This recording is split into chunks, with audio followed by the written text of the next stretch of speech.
गणेश नाईकांची नाराजी अखेर दूर झालेली आहे। नरेश मस्केंचा अर्ज भरताना गणेश नाईक त्या ठिकाणी उपस्थित होते। आताच आपण दृश्य देखील पाहिली।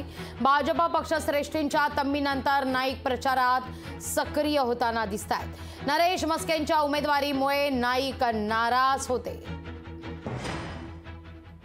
मोदीजींच्या करता आम्हाला प्रत्येक 48 जागा प्रतिष्ठेच्या आहेत। ऐकला का?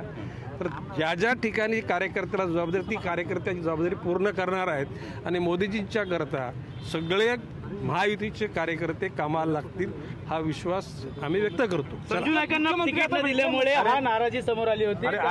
ही ती आली होती खरं आहे, तुम्ही ते नवमेतकाल बघितलं, परंतु कार्यकर्त्यांना आम्ही सांगितलं की मोदीजींना तिसऱ्यांदा प्राईम मिनिस्टर बनवण्याकरता आपल्याला सर्व गोष्टीला दाबून धरायला लागेल आणि आपल्याला योग्य पद्धतीने काम करायला लागेल।